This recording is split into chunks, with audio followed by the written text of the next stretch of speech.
She tried to imagine Bobby's voice reading a letter, tried to hear his laugh echoing from the kitchen. Memory was both blessing and curse. It could bring him back for moments at a time, but it also emphasized how completely he was gone. The silence had weight now, pressing against her chest like a physical thing. Catherine climbed the stairs to her bedroom. Past the photograph of Bobby in his army uniform that she'd hung at the top of the landing. He looked so serious in that picture, so determined to do his duty and make her proud. She'd been proud, of course, but she'd also been terrified in ways she couldn't admit to anyone. Least of all, to Bobby himself. In her bedroom, she changed into her nightgown and sat at her dressing table, brushing her hair with slow, deliberate strokes. The routine grounded her, reminded her that life continued even when it felt suspended in amber. She'd been following the same bedtime routine for decades. She wasn't about to let worry disrupt it now. But when she finally lay down to sleep, the silence pressed against her like a living thing. She could hear the O'Sullivans' radio playing softly through their bedroom window, could hear cars passing on the street outside, could hear her own heart beating steadily in her chest. All the normal sounds of life continuing, but none of the sounds she needed to hear. She closed her eyes and tried to pray. But the words felt heavy and uncertain. What did you ask for when you didn't know what you were asking about? How did you frame a request when you didn't know what had been lost? She settled on simple words. Keep him safe. Bring him home. Let him write. Sleep came fitfully, filled with dreams of empty mailboxes and ringing telephones that stopped before she could answer them. She dreamed of Bobby as a little boy, running toward her with skinned knees and tears that could be dried with kisses and band-aids. She dreamed of Bobby as a young man, walking away from her toward a future she couldn't see or follow. She woke to gray. October light filtering through her bedroom curtains and the immediate awareness that another day of waiting had begun. 27 days now. The number felt significant in a way that frightened her. Though she couldn't say exactly why, Catherine rose and dressed with careful attention to detail, choosing her clothes as if presentation mattered, as if being properly turned out might influence the universe to deliver good news. She made coffee and toast she wouldn't eat, set the table for one while hoping for two, and took her position at the kitchen window to watch for Mr. Hennessy. The morning routine had become a kind of meditation, each action performed with deliberate precision. Fill the kettle, measure the coffee, butter the toast. Simple tasks that required just enough attention to keep her mind from wandering into darker territory. Mrs. O'Sullivan emerged from her house at precisely 8:30, as she had every morning for the past month. The two women nodded to each other through their respective windows, a small acknowledgement of shared experience. Though Catherine knew their experiences were quite different, Mrs. O'Sullivan had letters to read. Catherine had silence to endure. The postman appeared around the corner at 9:15. His canvas bag heavy with other people's mail, other people's news. Catherine watched him stop at house after house, delivering packages and envelopes and magazines that connected families to their scattered members. He moved steadily down the street, and Catherine found herself holding her breath as he approached her house. He walked past. Without slowing down, Catherine released her breath slowly and counted to 10 before, allowing herself to feel the disappointment. This was part of the rules to acknowledge the emotion, then set it aside. Disappointment was useless unless it motivated action. And there was no action to take except to wait for tomorrow's mail. She spent the morning cleaning rooms that were already clean, dusting furniture that wasn't dusty, organizing drawers that were already organized. Motion was better than stillness, when stillness allowed too much time for thinking. She polished Bobby's bedroom furniture until it gleamed, changed his bed sheets though they were already fresh, watered the plants on his windowsill that she'd somehow managed to keep alive despite everything. The afternoon brought visitors. First, Mrs. Murphy from 3 houses down, carrying a casserole and the kind of determined cheerfulness that meant she'd been sent by the other church. Ladies, to check on the grieving mother. Catherine accepted the casserole and the company with as much grace as she could manage, though she found conversation increasingly difficult. How did you discuss the weather or neighborhood gossip when your world had narrowed to the space between hope and despair? After Mrs. Murphy left, Catherine's cousin Helen arrived from South Boston, armed with similar good intentions and nervous energy. Helen chattered about her own children, about family news, got anything except the obvious topic that hung between them like fog. Catherine listened politely and offered appropriate responses, but part of her mind remained focused on the silence that had become her constant companion. When Helen finally left, promising to call again soon, Catherine found herself alone with the lengthening afternoon shadows and the weight of another day without news. She returned to Bobby's room and sat on his bed, running her hands over the quilt she'd made for his 16th birthday. The quilt told the story of his childhood in fabric, patches pieces from his Little League uniform, fragments of his favorite shirts, squares cut from the pajamas he'd worn Christmas. Morning year after year, she'd made the quilt thinking it would accompany him to college, then to his first apartment, then perhaps to the home he'd share with a wife and children of his own. She hadn't imagined it would sit empty on his bed, while she waited to learn whether he'd ever come back to claim it. The evening news played on the radio downstairs, but Catherine didn't go to listen. She'd learned to avoid the news reports from Vietnam, learned that knowing about battles and casualties in general terms only made her worry worse. Better to focus on what she could control, maintaining the house, keeping Bobby's room ready, following the rules for waiting that kept her tethered to sanity. Dinner was another exercise in routine, another attempt to maintain normalcy in the face of uncertainty. Catherine cooked a full meal out of habit, then ate mechanically while watching the candles burn down to stubs. The ritual felt both comforting and pointless, but she continued it because stopping would feel too much like giving up after cleaning the dishes. She sat at the kitchen table with Bobby's letters spread before her, like a map of his journey. She read them in chronological order, tracing the evolution of his handwriting, his thoughts, his growing understanding of the world beyond Boston. The early letters were full of excitement and nervous energy.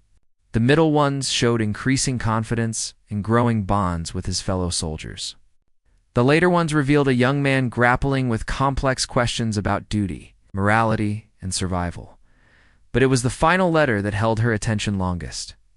Bobby had written about a conversation with his sergeant, about the responsibility soldiers felt for each other, about the weight of choices made in impossible circumstances. He'd sounded older in that letter, more thoughtful, perhaps more aware of mortality than any 23-year-old should have to be. "I think about home every day," he'd written in his careful script.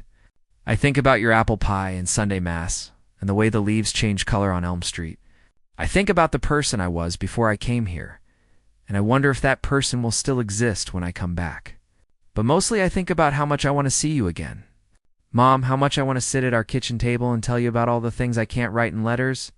Catherine touched those words with her fingertip, tracing the curves of his handwriting as if she could somehow touch him through the ink. The letter was dated 3 weeks ago, but it felt like it had come from another lifetime, from a version of Bobby who still had access to paper and pens and military mail service. She folded the letters carefully and returned them to their box. Tomorrow would bring another day of waiting, another morning spent watching for Mr. Hennessy, another evening of lighting candles against the darkness. The rules for waiting didn't guarantee results, but they provided structure, and structure was what kept her from falling apart completely. 27 days of silence. Catherine climbed the stairs to her bedroom and prepared for another night of restless sleep, another morning of careful hope. Another day in the space between knowing and not knowing that had become her entire world. But as she settled into bed, she thought she heard something that made her heart stop momentarily, the distant sound of a truck engine. Ouch. Moving slowly down Elm Street. She lay perfectly still, listening to the engine grow closer, then passed by her house without stopping. Just another delivery truck, another false alarm, another reminder that waiting was equal parts hope and heartbreak. She closed her eyes and whispered the same prayer she'd been saying for 27 nights. Keep him safe. Bring him home. Let him write. Simple words that carried the weight of everything she couldn't bear to lose. The silence settled around her once more. But tonight it felt different. Somehow less empty, perhaps, and more expectant. As if it were holding space for something that hadn't arrived yet but might still be on its way. Catherine. McKenna slept fitfully. dreaming of letters that hadn't come yet, of voices that might still have words to say, of silence that might finally have something to tell her. In the morning, there would be mail. There were rules to waiting. Catherine McKenna had learned them from other mothers in the parish. Check the mail twice. Call the post office once. Pray constantly, but never, ever assume the worst until someone in uniform knocked on your door. She'd been following those rules for 26 days now. 26 days since Bobby's last letter. The ladies at church offered casseroles and careful smiles, but their eyes held a knowledge she wasn't ready to accept. Sometimes silence was just silence. Sometimes it meant everything. Catherine stood at her kitchen window watching Mr. Hennessy make his way down Elm Street. The postman moved with the deliberate pace of a man who'd delivered too much bad news, too many thin envelopes with government seals. She knew his routine by heart. The Sullivans at number 12 always got their boys' letters on Tuesdays. The Kowalskis at 15 hadn't heard from their son in 3 months, but they still waited by their mailbox every morning like pilgrims at a shrine. Her own mailbox stood empty again today. She'd already checked it twice, just as the rules dictated, running her fingers along the metal corners as if letters might materialize through sheer will. Nothing. Not even bills or advertisements to soften the emptiness. The kitchen felt too quiet without Bobby's voice, reading his letters aloud, the way she'd asked him to do since he was 7 years old and brought home his first report card. She used to sit in the same chair where she sat now, hands folded in her lap, listening to him stumble over difficult words. Now she sat alone, listening to the clock on the mantel, count the seconds between hope and despair. Bobby's last letter lay on the table before her, creased from repeated readings. She knew every word, every loop of his handwriting, every place where his pen had pressed harder against the paper. He'd written about the monsoon season ending, about a stray dog the soldiers had adopted, about missing her apple pie. Normal things. Safe things. Nothing that suggested he was walking toward danger. Nothing that whispered goodbye. She folded the letter carefully and placed it back in the shoebox with the others. 43 letters in 8 months. A paper trail of her son's journey from nervous boy to confident young man to something else she couldn't quite name. The early letters had been full of excitement and nervous energy. The middle ones showed growing confidence, small jokes, observations about Vietnamese children and American soldiers far from home. The recent ones had carried a different weight, a maturity that both comforted and worried her. But there had always been letters. Until there weren't, the telephone rang, and Catherine's heart performed its familiar dance of hope and terror. She'd trained herself to let it ring twice before answering, using those seconds to prepare for whatever voice might greet her. Catherine. It was her sister Mary from down in Quincy. Any word today? No, Catherine said simply. She'd grown tired of explaining the silence, tired of making excuses for it. Mail gets delayed. Communications are difficult. Boys get busy with their duties. The explanations felt thin as tissue paper now, transparent and ready to tear. I'm sure it's nothing, Mary said. But her voice carried that careful quality Catherine had begun to recognize in everyone around her. The tone reserved for the walking wounded, for mothers whose sons had disappeared into the machinery of war. You know how the mail is over there? Remember when Tommy Flanagan's family went 6 weeks without hearing anything, and then they got 12 letters all at once? Catherine remembered. She also remembered that Tommy Flanagan had come home in a box 3 months later, but she didn't mention that part. Some truths were too sharp for casual conversation. After Mary hung up, Catherine returned to her post at the window. The October afternoon stretched ahead of her, empty as her mailbox, empty as the space where Bobby's voice should be. She'd tried to maintain her normal routine, but normal had become a foreign concept. Grocery shopping felt pointless when she wasn't sure who she was cooking for. Cleaning felt futile when the house already echoed with absence. Mrs. O'Sullivan appeared at her front gate next door, a small envelope clutched in her weathered hands. Catherine watched her neighbor's face transform as she read, watched worry melt into relief, relief bloom into joy. Another letter from Danny O'Sullivan, safe and accounted for somewhere in the jungle. Another mother's prayers answered for another day. The contrast felt like a physical blow. Catherine pressed her palm against the cool window glass and allowed herself 30 seconds of pure envy. Then she pulled her hand away and straightened her shoulders. Envy was not one of the rules for waiting. She walked to Bobby's bedroom, something she'd forbidden herself for the past week. The room remained exactly as he'd left it, bed made with military precision. Dresser top clear except for a small photograph of the two of them at his high school graduation. Catherine picked up the picture, running her thumb over Bobby's face. He'd looked so young that day, so eager to take on the world. Now the world had taken him, at least temporarily, and she was left to navigate the space between knowing and not knowing. Between hope and heartbreak, his draft notice still sat in the top drawer of his desk. Along with his acceptance letter to Boston University, 2 different futures, 2 different versions of Bobby McKenna. The war had chosen which version would get to live, at least for now. Catherine sometimes wondered about the Bobby who would have gone to college, who would have studied engineering and married some nice Irish girl from the neighborhood and given her grandchildren to spoil. That Bobby existed only in her imagination now. A ghost of possibility. The Bobby who had actually gone to war had written her letters full of unexpected observations. He'd described the color of Vietnamese sunsets, the way children begged for candy from American soldiers, the strange beauty of rice paddies under moonlight. He'd grown philosophical in his recent letters, writing about duty and friendship and the weight of choices made in impossible circumstances. She'd been proud of the young man emerging from those pages, even as she'd worried about what was changing him. But now, there were no pages, no voice, no evidence that Bobby McKenna still existed anywhere in the world. Catherine returned to the kitchen and opened the refrigerator, staring at its contents without really seeing them. She'd been cooking for 26 days now, but she still bought groceries for 2 out of habit. Milk that would sour, bread that would mold, leftovers that would grow cold and forgotten. The waste felt like betrayal, but she couldn't seem to stop herself from hoping there would be someone to share meals with again. The afternoon mail delivery came, and went without stopping at her house. Catherine didn't watch from the window this time. She'd developed a new rule. If Mr. Hennessy didn't knock, there was nothing to collect. The absence of his knock had become its own kind of communication. Silence speaking louder than words. Evening brought the familiar ritual of lighting candles at dinner. She'd started this tradition when Bobby deployed 1 candle for her son, 1 for all the other sons who wouldn't be coming home for dinner.